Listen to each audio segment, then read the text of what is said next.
So, ayan, magandang umaga po mga ka-autam. Isang panibagong vlog po ulit tayo. Araw na ito. At this time, medyo papalit po tayo ng content. It's all about carpentry po tayo. So, ipapakita ko po sa inyo kung paano po ba maglagay ng concealed hinges. Kung gaano maglagay ng simple at mabilis na paglalagay ng concealed hinges sa cabinet. Stay tuned po!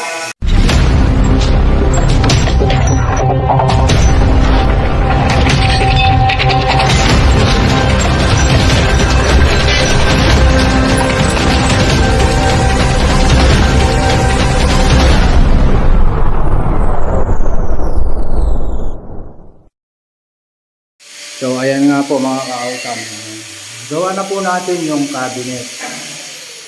So ang kulang na lang po niyan ay takip. Ayan, gawa na rin po natin yung mga takip natin.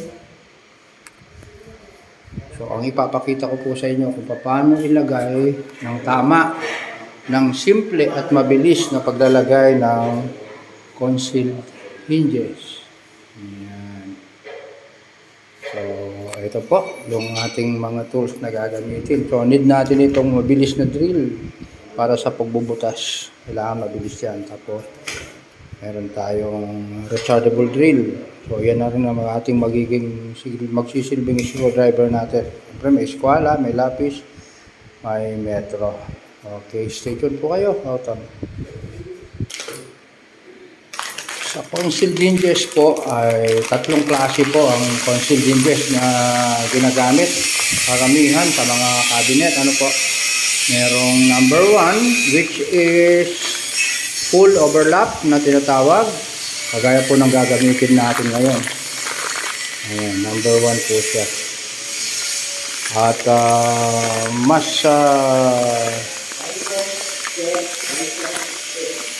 mas gusto ko pong ginagamit itong Performa brand green. Magandang klase. Mamaya papakita ko po yung mga sikreto niya kung bakit ko siya nagustuhan gamitin. Which is pabor naman po sa mga nagpapagawa. So meron pong number 2 niyan which is tinatawag din half lap o half overlap. At number 3 yung pong inset. Ibig sabihin ng inset, yung takip po niya ay so sample po tayo ha. Yung takip po niya ay nakapasok na ganyan. Yan. Yung half lap, kumakalahati po siya dyan. Half lap, kumakalahati. At yung number 1, yan, yung body ng cabinet ay hindi natatakpan. So half lap yan. Tapos inset number 3. Ayan, hanapin natin ha.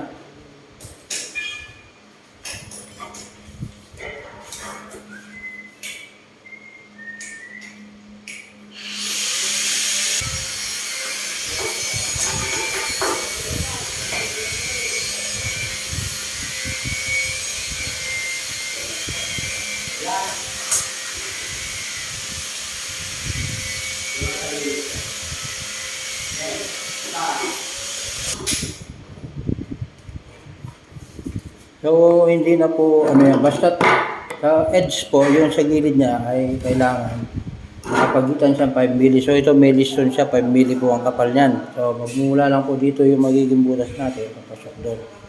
So eksakto po yun. Walang kahirap-hirap. Umpisan natin bulakan.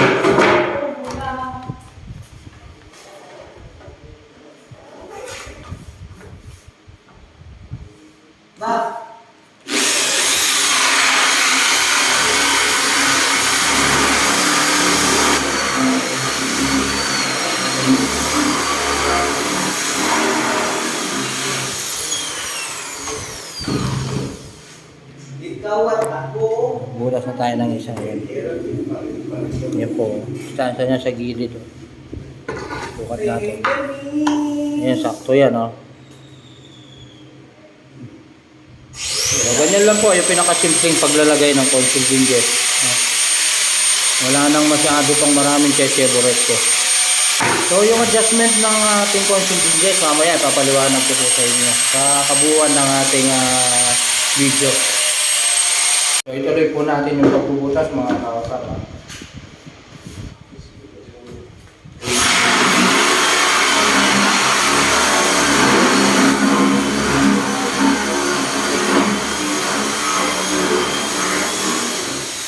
Pagbubutas, tinatansya lang po natin yung yung lalim niya.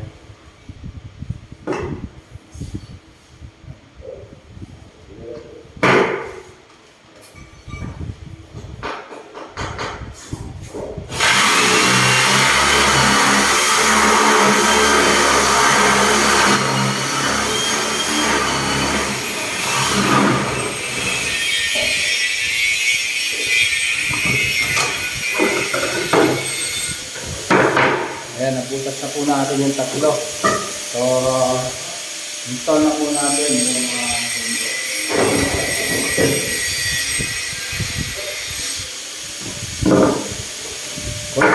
Performa concealed hinges number 1.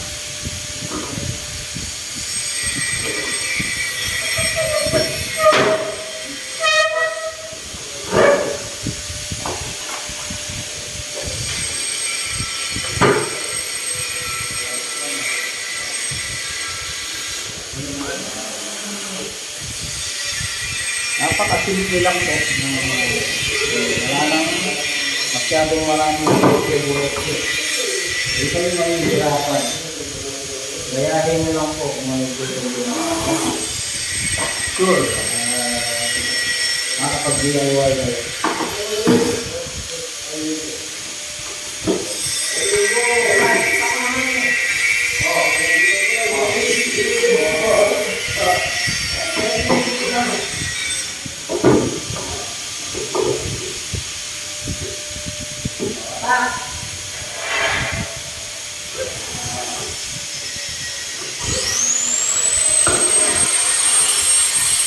Punta na po kayo sa maingay ha. Alam naman po nila na naka-construction po tayo.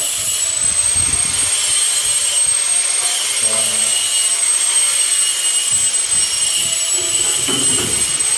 natapos na natin nilagyan. So, install na po natin.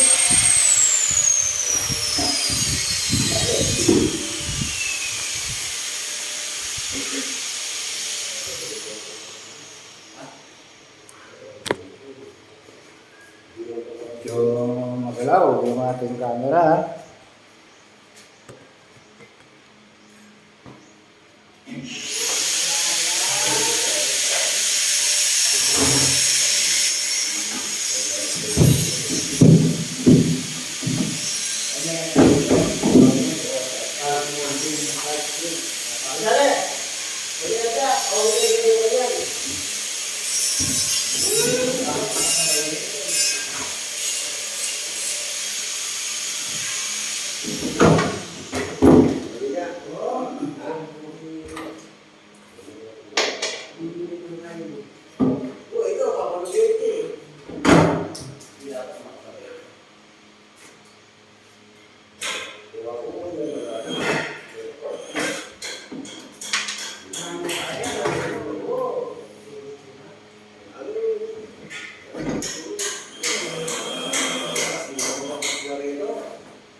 Black ko eh.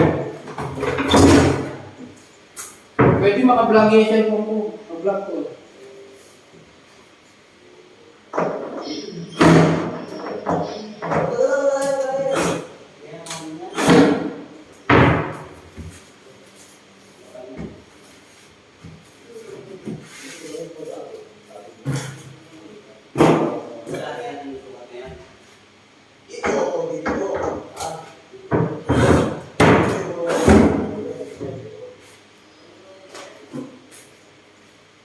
ayan, naikabit na po natin. Napakasimple. Oh.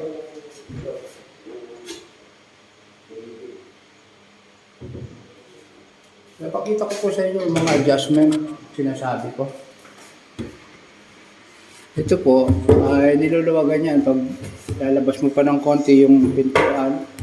At ito naman, adjustment, pag ganyan naman ng pintuan.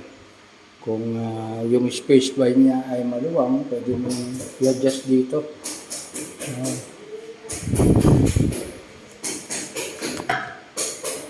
Sensya na po sa camera natin, content practice pa po sa carpentry. Content. Ayan o. Naayos din siya o.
Simple.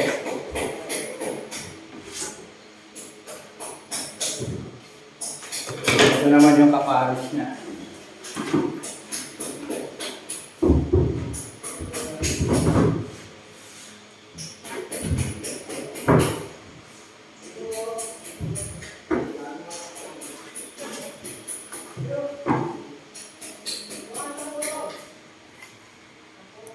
Tatanunin natin.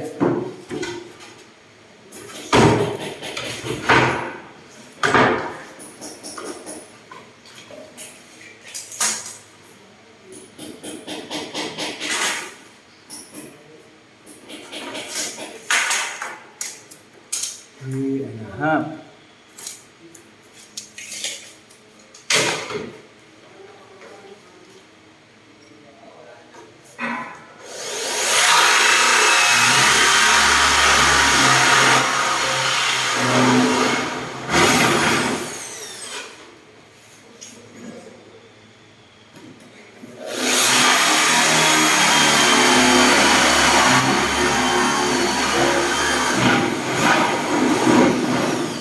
Lang po tayo sa butas na ganito, kailangan talaga mabilis ang barena.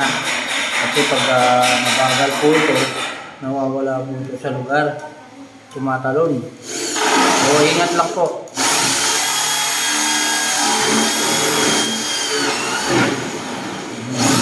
Kung hindi ko pinigil yun, nawala na yun.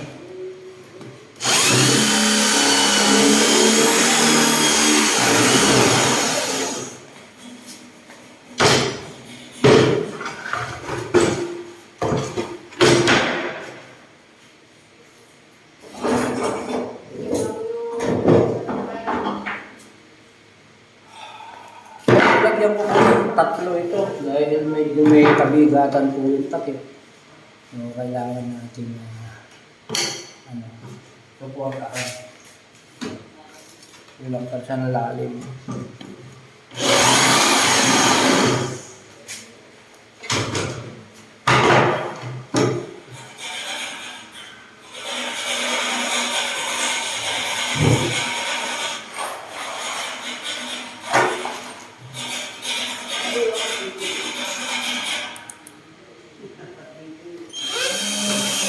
Ikol.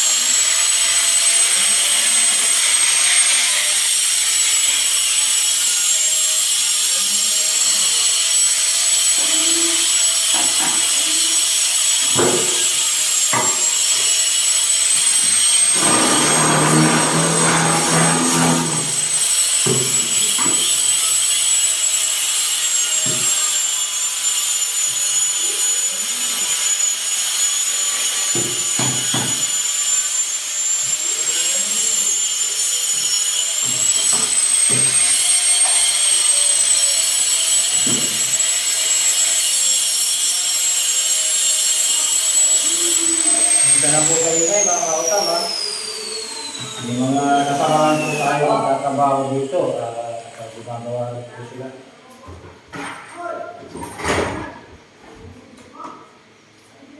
So ayan, tapos na naman. Install na naman natin.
So, ayan po.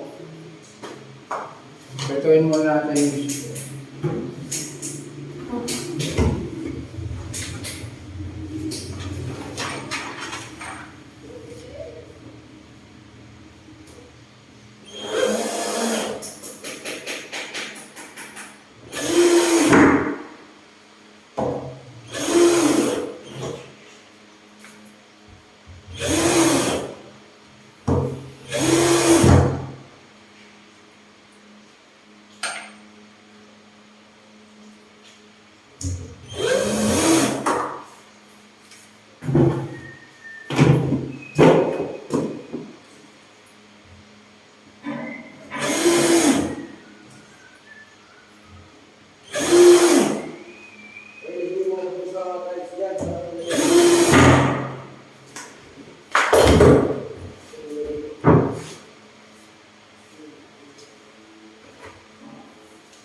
atras natin ng konti yung mga Magkakatampo tayo. Sakit po yung space niya.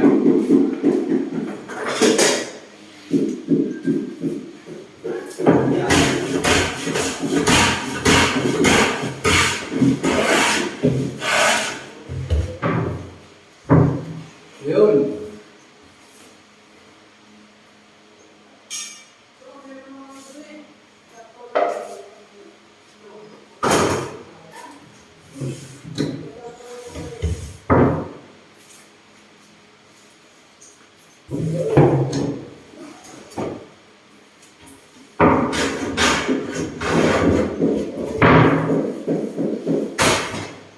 Ayan, nakadalawang paalis na po tayo.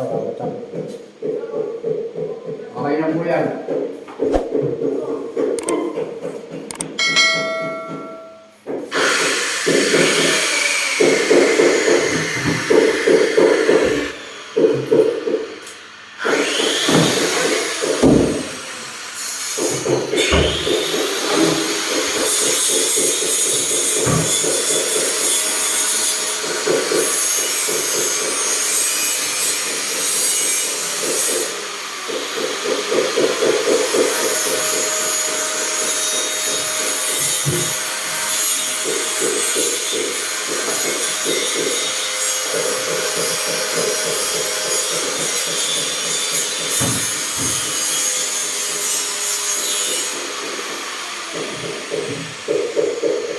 Next tayo, next.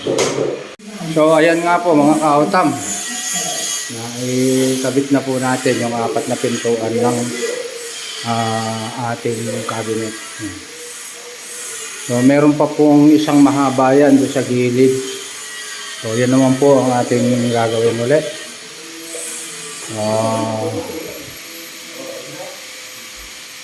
Stay tuned po kayo. Pakita ko po sa inyo pag nakumpleto na po itong cabinet na ito.